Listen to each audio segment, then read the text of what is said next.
Shalom. Bien-aimés dans le Seigneur, la méditation de ce matin a pour thème « Pourquoi attendre ?» Dans le dictionnaire, l'attente est définie comme rester en un lieu jusqu'à l'arrivée de quelqu'un ou de quelque chose, ou encore ne rien faire avant l'arrivée de quelqu'un ou de quelque chose, ou ne rien faire jusqu'au moment où il faut agir.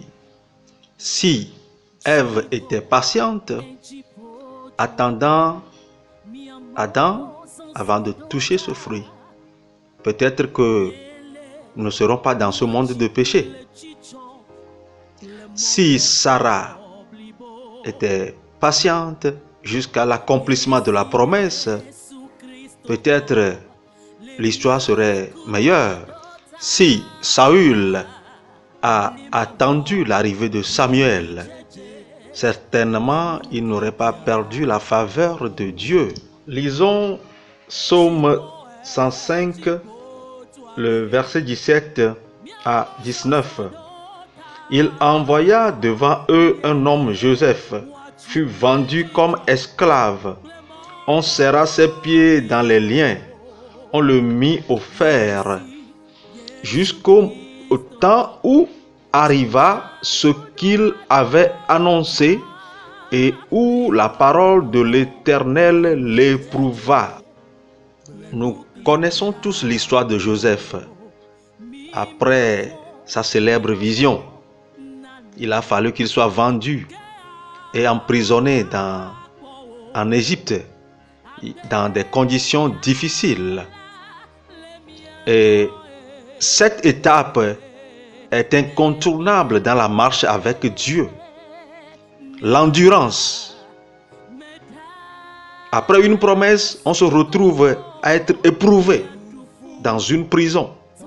Et cette endurance est incontournable pour rentrer dans la faveur de Dieu.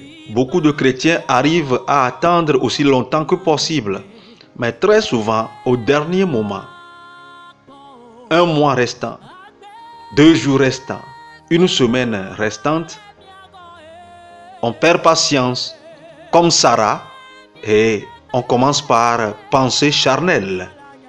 Et le fils qui est né de sa pensée est qualifié de fils selon la chair.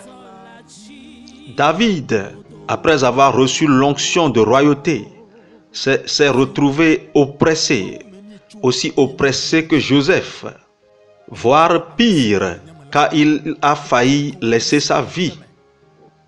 Pourquoi il a fallu 40 ans avant que Moïse ne puisse accomplir sa mission?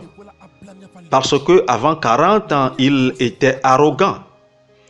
Mais maintenant, Dieu dit de lui que Moïse est l'homme le plus humble de la terre et Dieu lui confia une autorité aussi exceptionnelle que celle de notre Seigneur Jésus-Christ.